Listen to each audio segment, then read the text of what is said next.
Okay, so picking up kind of where I left off, I'm trying to prep the car for the inner convertible rockers. I don't have a hole cut in the firewall yet to feed it through, but I did want to just show what the challenges are here. So the first challenge being that this is obviously too long, because this is meant to flush up to the wheel well. If you don't cut this vertical brace and the big beam out behind it, that's never going to get through all the way. So I'm going to end up cutting it off, not probably on this inner line here. That gives me 60, I want to say 68-ish, 68.5 inches long from there to the other end, because there's about 5 inches obviously I can't use. So now, that being said, I'm cutting this off just so I can feed it through the firewall, but once I get it slid in, I then have to see how much of this I need to flange. So I'm going to leave it long by probably 1.5 inches to almost 2 inches. And then when I come in butt against, I'll do some marking, figure out where it needs to go. And then what I'll end up doing is probably drilling a hole in the corner and drilling a hole in the corner in line with each other. And then cutting off the flange for the last little bit where it would be behind this vertical wall.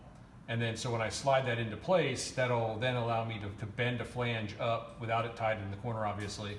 Same thing over here, I'll be able to bend this flange up, and then this one, I think the bottom one I might just cut it off, I'm not sure yet. I'll try to bend it over and see where it puts it, and then I'll trim it to the length more than likely. It just depends how much it overlaps in that corner. But I'll have to wait and see. So I've marked that, so what I'm gonna do next is basically cut this guy off so that I can then worry about trying to punch a hole through the firewall, and so I can slide this thing to do a temp fit, just to do a fit check on it basically to make sure stuff will go where it's supposed to go, and I can put holes, cut tabs, do all the stuff I need to do. So that's pretty much what I'm going to head into now. So I'm going to cut this off and then go from there.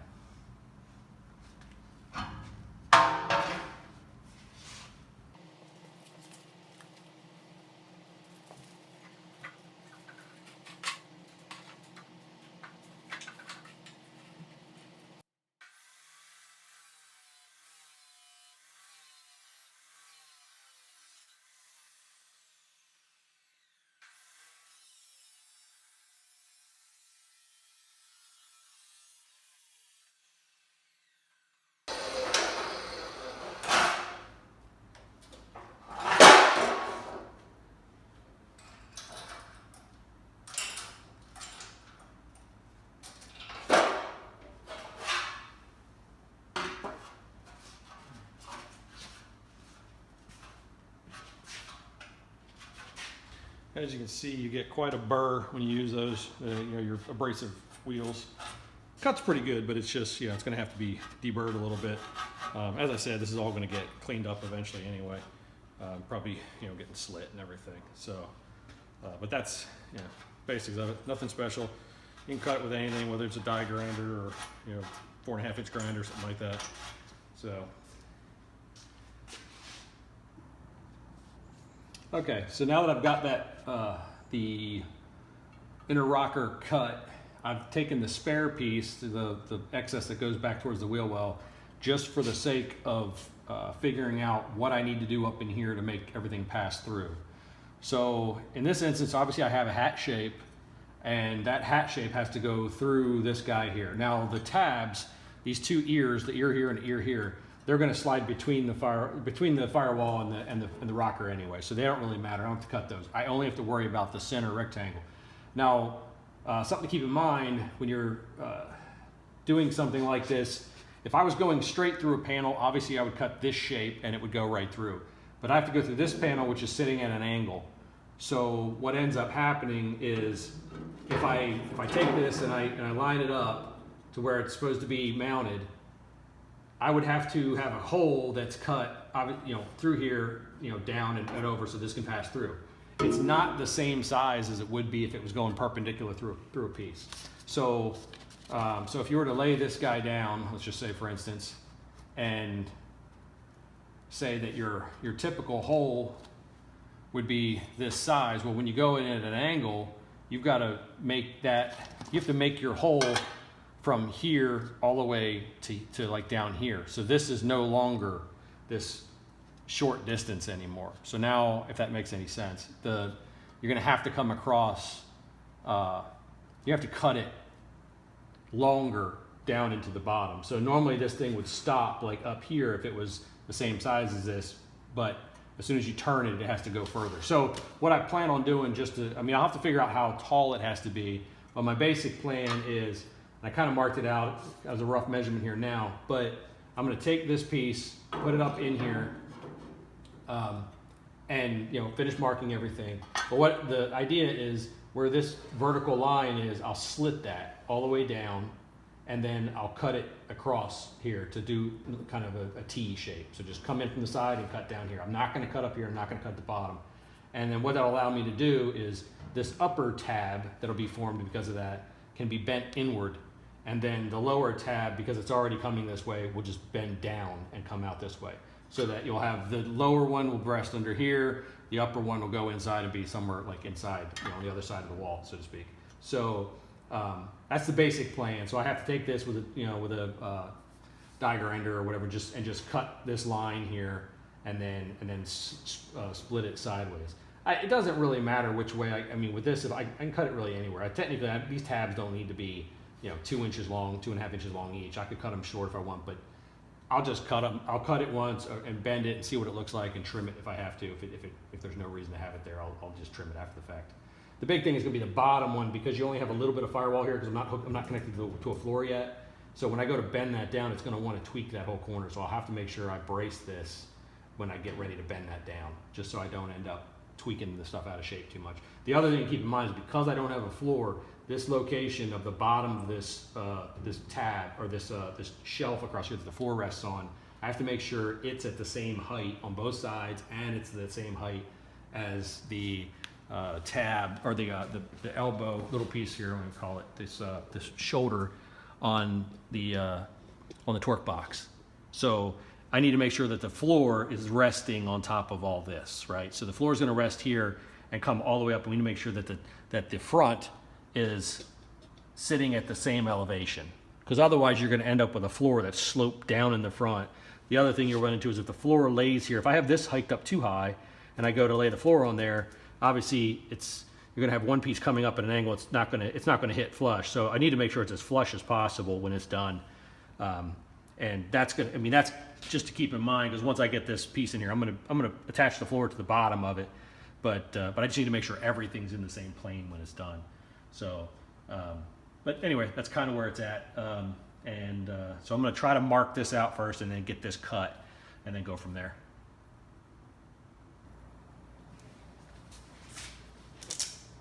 All right, so I'm gonna slit this now from basically the top to the bottom. The line's not perfectly straight, so I do have to go from the center of the line to kind of the inside of the line down there. But anyway, I'll cut it and we'll go from there.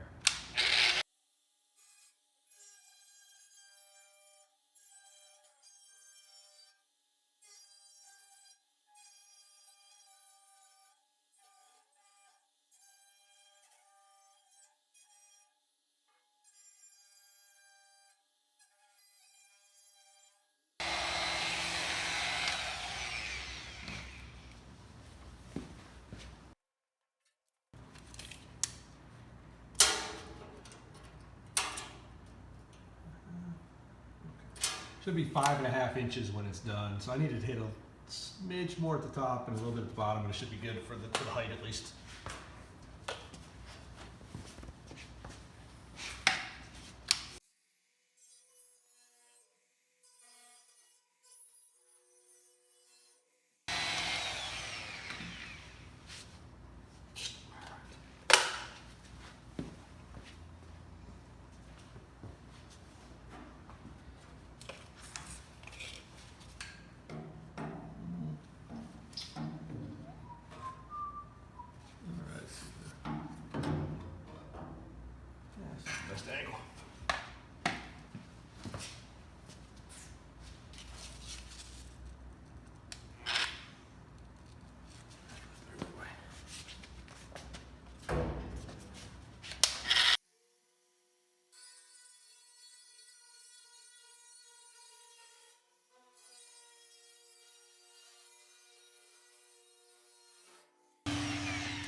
All right, obviously I can't get the cutting disc really close to the wall without smacking the firewall. So what I'm going to do is cut a second line, because I don't need tabs that long. So I'll cut a second line that'll allow me to grab it, twist it back and forth, and hopefully just break it out.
Should let me bend that tab down, this tab up a little bit, and then I can just weld the seam. So yeah, it's not too bad. It gets the clearance I'm looking for. I probably went a little further than I should have on the bottom, but it's not really the end of the world. It'll all clean up and weld together pretty nice anyway, so not a big deal. So okay, so it should work.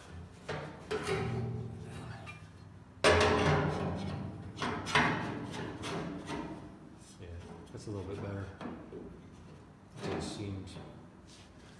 So now let me come around the other side.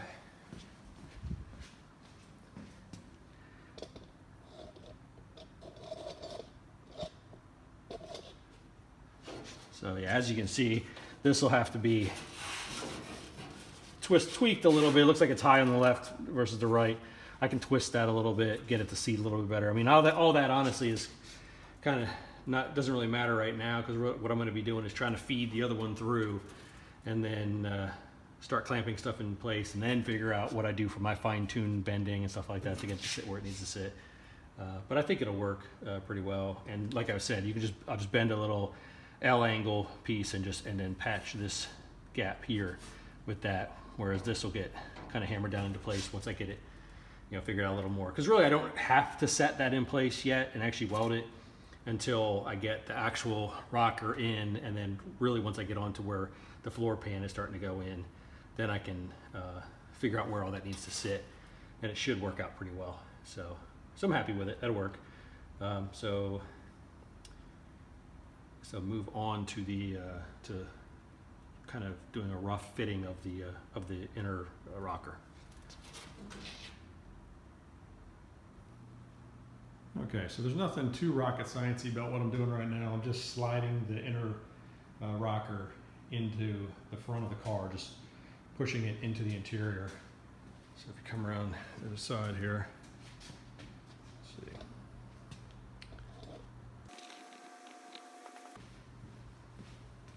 So this piece slide through, and then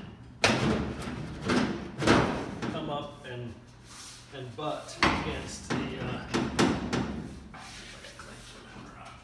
got a little clamp there. Through. So this guy will come up against here. Yeah, that's pretty much how I want it there. So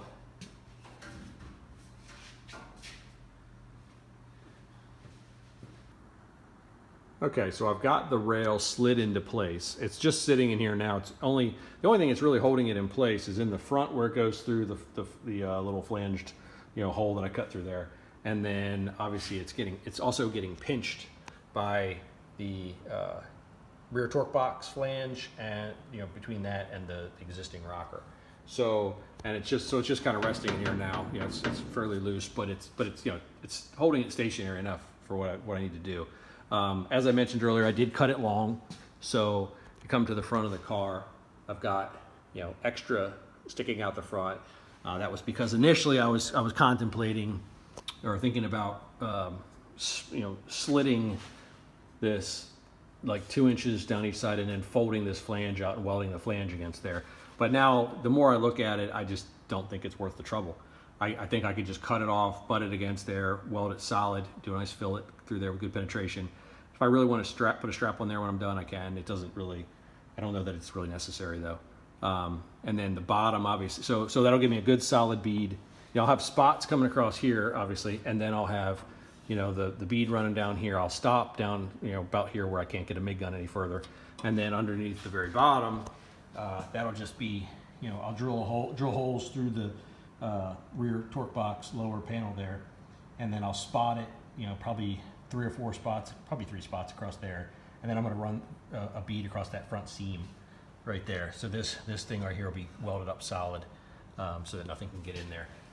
And then I'll figure out if I can do anything up here. I doubt I can do anything in there, but I'll at least see what it looks like when I'm done. It'll probably just be seam sealer or something there when it's all done with. But anyway, I think that'll work out really well. I like how it sits in there. It seems pretty tight. It's at least flush with the rocker on the top and the bottom. So I'm excited about that. At least it's not like, we're having to be bent or fixed or something.